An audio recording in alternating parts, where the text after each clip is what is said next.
इस कहानी की शुरुआत होती है सन 1909 से, जहां पर हमें मिकल्सन नामक एक खोजी को दिखाया जाता है जो अपनी पूरी टीम के साथ अपनी पिछली गई हुई टीम को ढूंढने के लिए निकला है, जो ईस्ट ग्रीनलैंड में ये सबूत इकट्ठा करने के लिए आए होते हैं कि ग्रीनलैंड और डेनमार्क को कोई भी झील अलग नहीं करती। दरअसल अमेरिकन का ये दावा था कि ग्रीनलैंड को और डेनमार्क को एक झील अलग करती है, जिसका मतलब ये है कि ग्रीनलैंड का डेनमार्क के सभी हिस्सों पर अधिकार नहीं है और अमेरिका उन हिस्सों पर अपना कब्जा करना चाहता है। इसलिए पहले यहाँ पर एक खोजी टीम को भेजा गया था, लेकिन वो टीम वापस लौट कर नहीं आई क्योंकि यहाँ पर पूरे साल तक बर्फ जमी रहती है और कुछ ही महीनों के लिए यहाँ पर बर्फ पिघलती है जब यहाँ पर आया जा सकता है। और अब मिकल्सन अपनी टीम के साथ पिछली टीम को ढूंढने के लिए आया है। वो यहाँ पर अपने एक साथी के साथ अपनी पिछली टीम को ढूंढ रहा होता है और तभी उनमें से एक की डेड बॉडी उन्हें मिल जाती है और उसके पास कुछ नोट्स होते हैं जिस पर एक पत्थर से बनी हुई जगह का जिक्र होता है। ये एक ऐसी जगह होती है जहाँ पर खोजकर्ता अपने सबूत छुपा देते हैं। मिकल्सन उस तरफ नहीं जा सकता क्योंकि उसके एक साथी की तबीयत बहुत ज्यादा खराब हो जाती है, इसलिए उसे अपने शिप पर वापस लौटना पड़ता है जहाँ पर उसके और भी साथी होते हैं। अब जो उसके साथ बर्फीली ठंड में बाहर गया था उसके पैर की उंगलियों का खून जम जाता है, जिसकी वजह से उसकी उंगलियां काटनी पड़ती है और सब चाहते हैं कि इन्हें वापस जाना चाहिए, लेकिन इस वक्त पानी और समुद्र पूरी तरह से जमा हुआ है, इसलिए इन्हें यहाँ पर कुछ और महीने रुकना होगा और बर्फ के पिघलने का इंतजार करना होगा। लेकिन मिकल्सन वापस नहीं लौटना चाहता और वो उस पत्थर से बनी हुई जगह के पास जाना चाहता है जहाँ पर सबूत हो सकते हैं। मिकल्सन अपने साथियों को कहता है कि हमें बिना सबूत के वापस नहीं जाना चाहिए, नहीं तो अमेरिका वाले हमारी जमीन पर कब्जा कर लेंगे। लेकिन कोई भी अपनी जान का रिस्क नहीं लेना चाहता क्योंकि इन सब की फैमिलीज थी और ये सब शादीशुदा थे। और यहाँ पर एक लड़का ऐसा होता है जिसका नाम आईवीएल है, लेकिन ये एक खोजी नहीं था और वो इंजन को रिपेयर करता है। सब उसको कहते कि तुम्हें मिकल्सन के साथ जाना चाहिए। आईवीएल ने मिकल्सन के बारे में बहुत सुना होता है, हालांकि वो खोजी नहीं है लेकिन वो आर्मी में सर्व कर चुका है, इसलिए वो मिकल्सन के साथ जाने के लिए तैयार हो जाता है। हालांकि मिकल्सन को पता है कि आईवीएल को कोई भी नॉलेज नहीं है, लेकिन उसे अपने साथ एक साथी चाहिए और ये दोनों के दोनों दो स्लेड लेकर जिनको डॉग्स खींचते हैं यहाँ से अपने सफर पर निकल पड़ते हैं और ये दिन को सफर करते हैं और रात को आराम। मिकल्सन आईवीएल से काफी कम बात करते थे और वो ज्यादातर अपने काम पर ही ध्यान देते थे और साथ ही वो जहाँ से निकल रहे थे उन सब के रिकॉर्ड और डेटा अपने पास इकट्ठा कर रहे थे। और कुछ दिन इनके ऐसे ही बीत जाते हैं क्योंकि रास्ता बिल्कुल सपाट और सीधा था। और एक दिन जब ये लगातार आगे बढ़ रहे होते हैं कि आईवीएल अपने डॉग्स की स्लेड की स्पीड बढ़ा देता है, जिससे एक हादसा हो जाता है और उसका स्लेड एक खाई में गिर जाता है, जिस वजह से उसका जो लीड डॉग होता है उसकी मृत्यु हो जाती है। हालांकि आईवीएल को बताया गया था कि तुम्हें किसी भी डॉग से लगाव नहीं करना क्योंकि इनके डॉग हमेशा ऐसे सफर पर मारे जाते हैं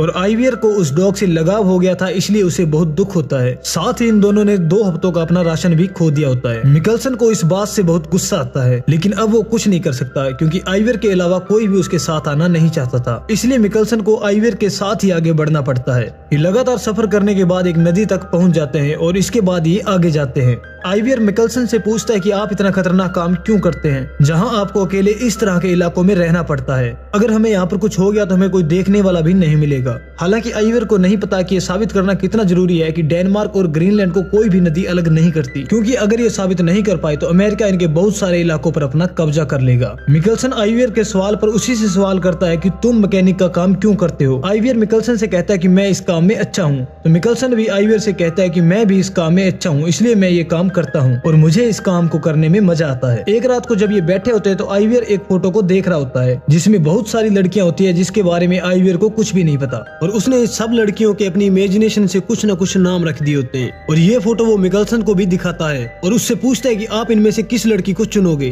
कैप्टन मिकल्सन उसे बड़े ध्यान से देखते हैं और उसमें से एक लड़की को चुनते हैं और कहते हैं कि मैं इसका नाम नाया रखूंगा। और आईवीएल कहता है कि मैं ईश्वर से प्रार्थना करता हूँ कि आप दोनों हमेशा साथ रहे। और इसके बाद ये अपना आगे का सफर शुरू करते हैं। अब धीरे धीरे वक्त बीतता है और इन्हें 1 महीना हो जाता है और वक्त बीतने के साथ इनका सफर और भी ज्यादा मुश्किल होता जाता है और जिस वजह से मिकल्सन को बार बार बहुत गुस्सा आता है। लेकिन आईवीएल का बर्ताव ज्यों का त्यों रहता है। इनके बहुत सारे डॉग्स भी अब मारे जा चुके हैं और मरे हुए डॉग्स को ये दूसरे डॉग्स का भोजन बना देते हैं। हालांकि ये दोनों बहुत थक चुके हैं, लेकिन लगातार ये अपने आगे के सफर पर बढ़ते चले जाते हैं और इस तरह से इन्हें 84 दिन हो जाते हैं। और आईवीएल को इस बात का अंदाजा बिल्कुल भी नहीं है कि इन दोनों का सफर कहां पर खत्म होगा, इसलिए वो मिकल्सन से कहता है कि क्या हमें वापस चलना चाहिए क्योंकि हमारा खाना अब खत्म हो चुका है। और मिकल्सन कहता है कि हम बिना सबूत के वापस नहीं जा सकते, हमें उस पत्थरों की दीवार तक, जिसे केन कहा जाता है, जिसे पिछले खोजीकर्ताओं ने बनाया था, जहाँ पर उन्होंने ये सबूत रखा है कि ग्रीनलैंड और डेनमार्क दोनों एक ही है, उन्हें कोई भी झील या नदी अलग नहीं करती। और एक दिन जब ये बैठे होते हैं तो उन्हें वो पत्थरों की दीवार यानी वो कैन दिख जाती है जहाँ पर सबूत हैं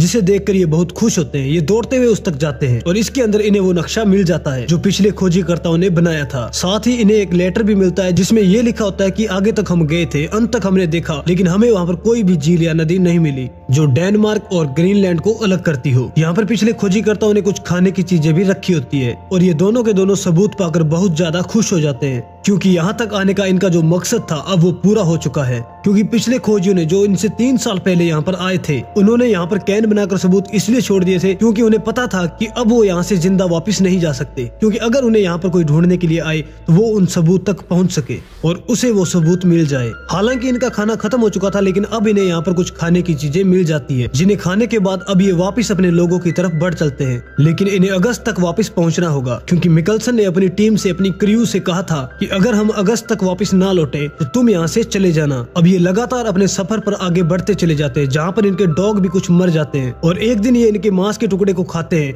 जिससे इन्हें फूड पॉइजन हो जाता है। लेकिन इनकी किस्मत अच्छी होती है कि ये बच जाते हैं। ये अपने सफर को एक बार फिर से शुरू करते हैं। रात को एक जगह पड़ाव डालते हैं जिसके बाद आइवर अगली सुबह शिकार के लिए बर्फ में निकल पड़ता है और जब वो खाली हाथ वापस लौटता है तो उसे अपने डॉग्स के भौंकने की आवाज आती है। वो समझ जाता है कि कुछ न कुछ गड़बड़ है। वो भागता हुआ अपने कैंप के पास पहुंचता है जहाँ पर वो देखता है कि एक बर्फीला भालू जो उनके 3 डॉग्स को पहले मार चुका है जो मिकल्सन पर हमला करता है और वो उसे मारने वाला होता है कि आइवर उस पर 2 गोली मारता है जिससे उस भालू की मृत्यु हो जाती है। लेकिन अब मिकल्सन भी उसके साथ पानी में गिर चुका है और तभी आइवर उसे किसी तरह से पानी से बाहर निकालता है और वहीं पर अगले 2 दिनों तक मिकल्सन के साथ रुकता है क्योंकि उसकी तबीयत बहुत ज्यादा खराब हो चुकी होती है। और कैप्टन मिकल्सन जब ठीक हो जाते हैं तो वो तय करते हैं कि ये अपना स्लेड यहीं पर छोड़कर आगे का सफर तय करेंगे क्योंकि इतने भारी स्लेड को अब ये खींच नहीं सकते। अब ये दोनों के दोनों पैदल ही अपना सफर तय करते हैं। इनके सामने एक जमी हुई नदी आती है और जिसे इन्हें पार करना है, पर अब कैप्टन मिकल्सन को यकीन हो चुका है कि ये वापस नहीं पहुंच सकते। इसलिए ये पत्थरों से वहाँ पर एक कैन बनाते हैं जहाँ पर ये उस नक्शे को जिस नक्शे को ये पीछे वाले कैन से लेकर आए हैं जिसे वहाँ पर रख कर ये अपने आगे के सफर पर बढ़ चलते हैं और ये बहुत मुश्किल से उस जमी हुई नदी को पार करते हैं।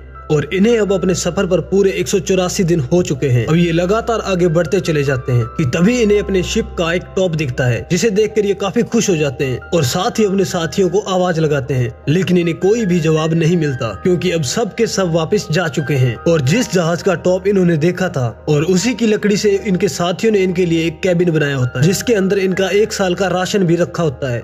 अब ये दोनों के दोनों उस कैबिन के अंदर चले जाते हैं। इन्हें बहुत दुख होता है कि इनके साथी वापस लौट गए, लेकिन यहाँ पर मिकल्सन अपनी हिम्मत नहीं हारता। वो आइवर से कहता है कि हमें ढूंढने के लिए खोजी दस्ता जरूर आएगा, हमें थोड़ा सब्र रखना होगा। तभी डेनमार्क में मिकल्सन के उन साथियों को दिखाया जाता है जो वापस लौट चुके थे, जो वहाँ सरकारी अफसरों के सामने होते हैं। वो उनसे पूछते हैं कि तुम उन दोनों को वहाँ पर छोड़कर क्यों आ गए। वो बताते हैं कि हमारा जहाज टूट चुका था और हमें वहाँ पर मछली पकड़ने वालों ने बचाया। अगर हम उनके साथ वापस लौट कर नहीं आते तो हम सब के सब वहाँ मारे जाते। मैं चाहता हूँ कि आप एक और खोजी दस्ते को वहाँ पर भेजे जो मिकल्सन और आइवर को वापस ले आए। लेकिन जो सीनियर अधिकारी होते हैं वो कहते हैं कि इस खोज में पहले भी बहुत लोगों की जान जा चुकी है और इसमें बहुत सारा पैसा खर्च हो चुका है और अब सरकार इसमें और पैसा और रिस्क नहीं ले सकती। वही मिकल्सन और आइवर को दिखाया जाता है जिन्हें अब यहाँ पर पूरे 242 दिन हो चुके हैं। मिकल्सन आइवर को हमेशा कहता है कि देखना एक दिन हमें जरूर यहाँ पर कोई ना कोई बचाने आएगा। यहाँ पर इनके लिए जो कैबिन बनाया था जिसमें इनके खाने के लिए भरपूर चीजें थी और साथ ही इन्होंने गाना सुनने के लिए एक रिकॉर्डर को भी ठीक कर लिया था। और अब एक रात को जब मिकल्सन सो रहा था कि तभी उसे एक सपना आता है। जो पत्थरों का कैन इन्होंने बनाया था जिसके अंदर सारे सबूत है, उसे एक बर्फीला भालू तोड़ रहा होता है और उसने सारे सबूतों को खराब कर दिया। डर के बारे मिकल्सन नींद से जाग जाता है और वो आइवर से कहता है कि हमें सबूतों को वापस लाना होगा, वहाँ पर सबूत सुरक्षित नहीं है। और ये सफर इनका 1 महीने का होने वाला था। ये खाने के सामान को लेकर उस जगह पहुँच जाते हैं जहाँ पर कैन था। कैन के बहुत सारे पत्थर गिरे होते हैं क्योंकि सच में किसी भालू ने इस पर हमला किया था, क्योंकि इसमें इन्होंने कुछ खाने की चीजों को भी छोड़ा था और भूखा भालू खाने की खुशबू की वजह से पत्थरों को शायद गिरा रहा हो। और मिकल्सन पूरी तरह से डर जाता है, लेकिन जब वो अंदर देखता है तो सबूत ज्यों के त्यों होते हैं, जिन्हें पाकर अब ये दोनों के दोनों बहुत खुश हो जाते हैं। आइवर मिकल्सन से पूछता है कि आपको कैसे पता चला। अभी मिकल्सन आइवर से कहता है कि सपनों का जरूर कोई ना कोई मतलब होता है। दरअसल अपनी जगह से ये 200 मील दूर आए थे